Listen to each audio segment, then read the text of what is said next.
नमस्कार दोस्तों, alive news में आपका स्वागत है। मैं हूं तिलक राज शर्मा।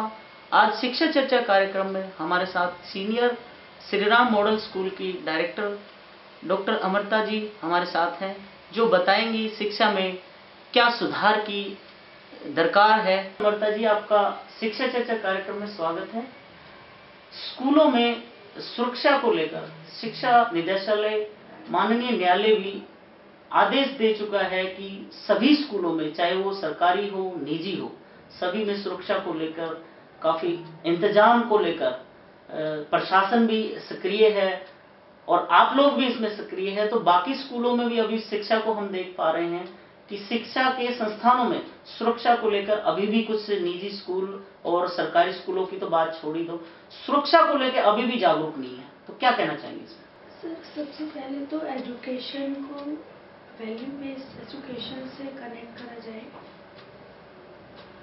एजुकेशन की जो में सुरक्षा का है वो सारे एक्सटर्नल एफर्ट्स तो करे जा रहे हैं, लेकिन इंटरनल एफर्ट्स करने की बहुत ज़रूरत है। मैनेजमेंट्स और टीचर्स पहले खुद अपने ऑरा को प्योर करें मेडिटेशन से, और जब वो ऑरा प्योर होगा, जब वो बच्चों को टीचिंग करेंगे और बच्चों को भी जो असेंबली सेशन होता है उसमें डीप मेडिटेशन से उनको टेक्निक सिखाई जाए कि हमें कैसे हमारे अंदर दैवी डिवाइन पावर्स आएंगी। जैसे जैसे बच्चे का ऑरा प्योर होगा तो उसके आसपास कोई नेगेटिव चीज़ टच भी नहीं कर सकती। तो हम सब सारे एक्सटर्नल एफर्ट्स तो कर रहे हैं और करने भी चाहिए बच्चों की सुरक्षा के लिए। सबसे पहले बच्चों को अपना मानना पड़ेगा। हमें प्रोफेशनल्स छोड़ के बच्चों को अपना मान के, जैसे एक मदर अपने बच्चे की प्रोटेक्शन करती है, ऐसे सब टीचर्स को पहले मदर टीचर्स बनना पड़ेगा।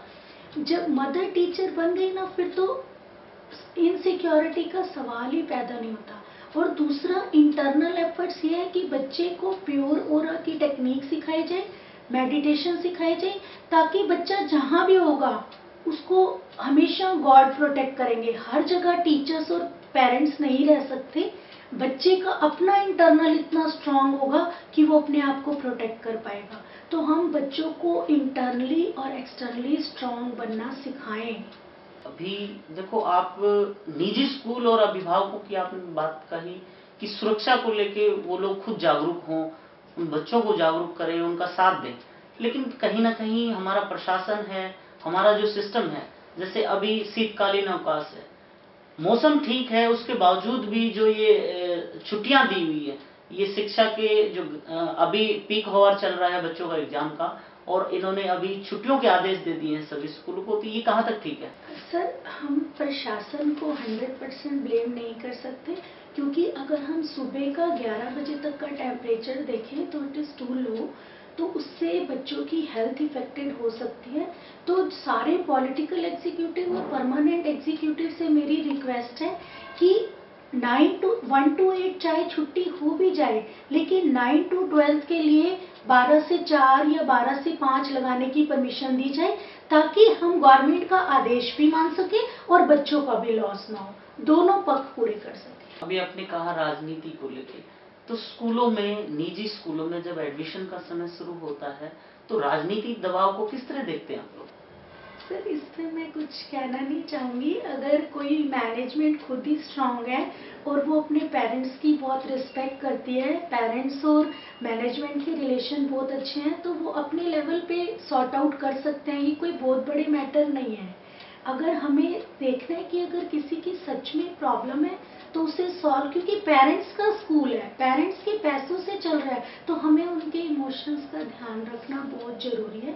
इसमें पॉलिटिकल या उनका कोई रोल मुझे लगता नहीं। एक बड़ा सवाल ये है कि एचआरडी मिनिस्ट्री हर बार एक बयान देती है कि बच्चों का जो मानसिक दबाव कम करने के लिए कुछ सिलेबस को कम करेंगे वो, लेकिन अभी तक मैं ये आपसे पूछना चाहूंगा कि इसमें कितना बदलाव किया गया है, हुआ या नहीं हुआ, या सिर्फ ये बयानबाजी चल रही है? नहीं सर, किया गया। लास्ट 2-3 ईयर्स से 10th का सिलेबस सेमेस्टर्स में कर दिया गया। एजुकेशन बड़ी अच्छी बात है, सभी प्राइवेट स्कूल मैं तो कहूँगा अब सरकारी स्कूलों पर भी दिल्ली जैसे गवर्नमेंट है वो दबाव दे रही है शिक्षा की गुणवत्ता में बढ़ाने के लिए, लेकिन अंकों की दौड़ में नैतिक मूल्यों का जो ह्रास हो रहा है, नैतिक मूल्य बच्चों में नहीं पढ़ पा रहे हैं, जिससे नए नए समाज के अंदर जो हम बच्चों में देख पा रहे हैं ऐसे क्राइम हो रहे हैं, जैसे बच्चे नैतिक मूल्यों का ना होना, ये कितना कहाँ तक संभव है? सर उसका फर्स्ट रीजन पेरेंट्स भी हैं, क्योंकि they are not parents, they are just providers. वो पेरेंट्स जो हैं वो अपने बच्चों को बिल्कुल समय नहीं दे पा रहे। जो एक संस्कार डालने की बात थी वो फाउंडेशन पेरेंट्स ने वो वर्क नहीं करा, तो स्कूल से वो सब कुछ चाहते हैं। तो स्कूल भी प्रयास करने के बाद भी, क्योंकि स्कूल में बच्चा 8 घंटे है, 16 घंटे पेरेंट्स के पास है, तो जब तक पेरेंट्स और टीचर्स की बाउंडिंग स्ट्रांग नहीं होगी, नैतिक मूल्यों की कल्पना भी नहीं की जा सकती। और नैतिक मूल्य सिखाने का विषय नहीं है। अगर मैं बच्चे को ऑनेस्टी सिखाना चाहती हूँ, आई शुड बी ऑनेस्ट। अगर मैं बच्चे को सिंपलिसिटी सिखाना चाहती हूँ, आई शुड बी सिंपल। तो ये कोई बुक्स का विषय नहीं है, पढ़ाने का विषय नहीं है। ये पहले हमें और पेरेंट्स को वैसा बनना पड़ेगा, जैसे हम होंगे वैसे ही बच्चे होंगे। तो जो नैतिक मूल्य है वो जीवन का विषय है।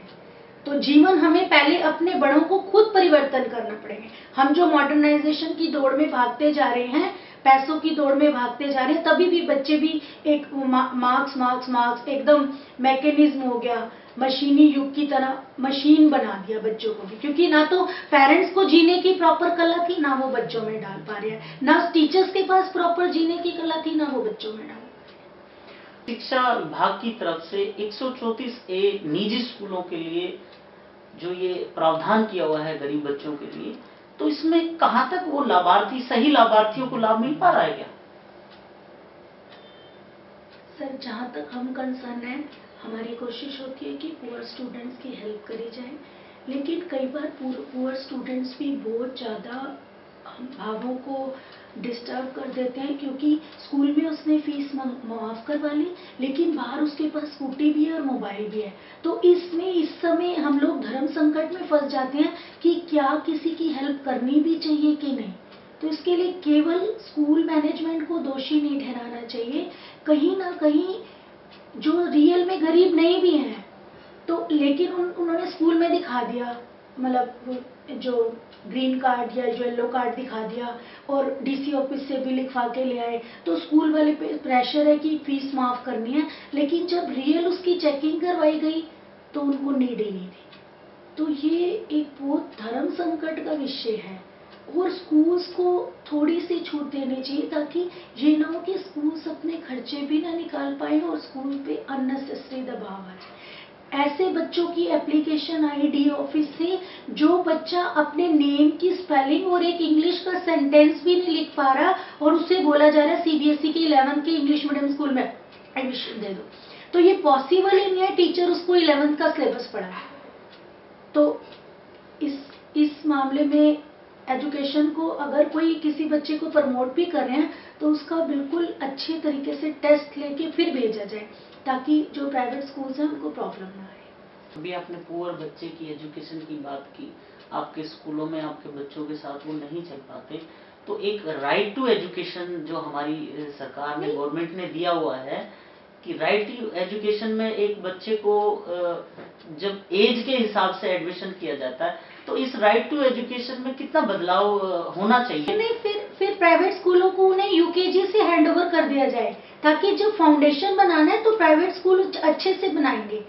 सेकेंड क्लास का बच्चा आया, डीओ ऑफिस से लेटर आया, उसको सेकेंड क्लास वहाँ पास करके आया और पेरेंट्स एग्री हो गए जब हमने उनको रियलिटी बताई कि आपके बच्चे को क्या यूकेजी में बिठा के उसका बेस स्ट्रॉन्ग कर दे, वो एग्री थे, ये स्थिति आप कर दो क्योंकि आगे फ्यूचर में परेशानी ना आए।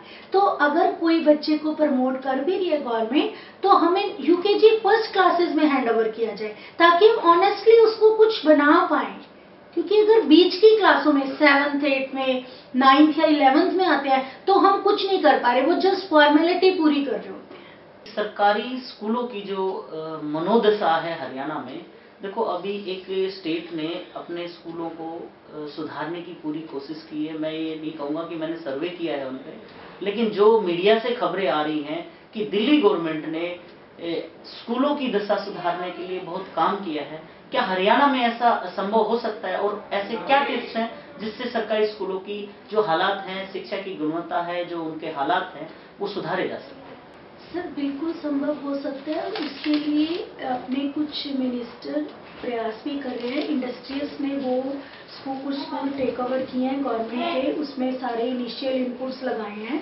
अब इनपुट्स केवल लगाने से नहीं होगा, सबसे पहले जो बोर्ड क्लासेस के टीचर्स हैं उनकी गवर्नमेंट ड्यूटीज जो अदर देन एजुकेशन लगती है उस पर थोड़ा सा रोक लगाया जाए।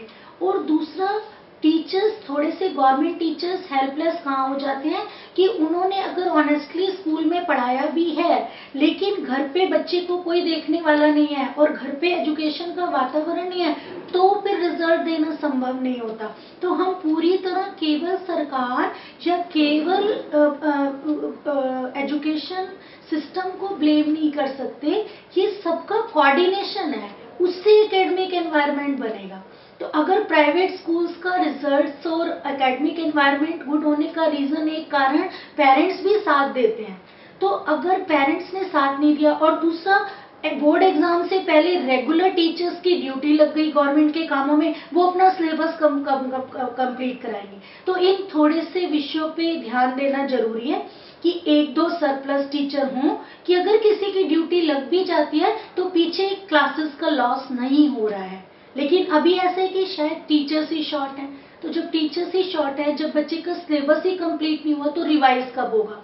तो इसलिए भी स्कूल्स की जो दशा है वो रेगुलर डाउनफॉल में जा रही है। निजी स्कूलों को लेकर है कि हाल में जैसे ही एडमिशन शुरू होते हैं और फीस बढ़नी शुरू होती है प्राइवेट स्कूलों में, तो अभिभावक मंच सक्रिय हो जाते हैं। और ये फीस बढ़ाने को लेकर जो प्राइवेट स्कूल अपनी मनमर्जी से जो फीस बढ़ाते हैं, क्या इसमें कोई रूल है? अगर रूल है तो आप थोड़ा सा हमारी जो अभिभावक हैं, जो पब्लिक है, उसको बताएं प्लीज। सर मेरे ख्याल से कोई भी निजी स्कूल मनमर्जी नहीं करते, 10 या 15% ही बढ़ाया जाता है। और एक बार पेरेंट्स खुद सोचें कि अगर वो नहीं बढ़ाया जाएगा तो टीचर्स को पर ईयर इंक्रीमेंट देना है, बाकी खर्चों में जो इंक्रीमेंट हुआ है वो सारा स्कूल कहाँ से पूरा करेगा। अगर पेरेंट्स सारी फैसिलिटीज चाहते हैं तो स्कूल तभी प्रोवाइड कर पाएगा जब उसके पास पेमेंट होगी, क्योंकि आज कहते हैं ना, finance is the blood of any institution. तो उसके ब्लड के बिना इंस्टीट्यूशन चलेगा कैसे। तो अभिभावकों को सोच विचार के कोई भी स्टेप लेना चाहिए और बैठ के अच्छी तरह बाउंडिंग करके अपनी प्रॉब्लम सॉल्व कराएं, ना कि धरने धर के या शोर मचाए। मैडम, बच्चों का जो मेंटल लेवल है, एग्जाम जैसे ही शुरू होते हैं उनका मेंटल लेवल आउट होना शुरू हो जाता है और वो मानसिक दबाव में महसूस करते हैं, और कुछ अभिभावकों की तरफ से और स्कूलों की तरफ से भी उन पर दबाव डाला जाता है एग्जाम को लेकर। तो ऐसे में बच्चों को क्या आप टिप्स देना चाहेंगे कि बच्चों को किस तरीके से इस स्थिति से निकलना चाहिए और कैसे? सर हमने अपने बोर्ड क्लास के बच्चों को पहले ही पूरा घर का भी टाइम टेबल प्रोवाइड करा है। इतने आवर्स सोना है, इस समय खाना है, रात को कम खाना है, बाहर का फास्ट फूड अवॉइड करना है। और टीचर्स का कोऑर्डिनेशन होना चाहिए। अगर मान लो बच्चे के 5 सब्जेक्ट हैं तो 5 सब्जेक्ट जिस चीज़ का प्री बोर्ड चल रहा है, टीचर्स का कोऑर्डिनेशन हो कि प्री बोर्ड वाला वर्क बच्चा घर पे करे और बाकी टीचर स्कूल में ही लर्न कराने का प्रयास करें।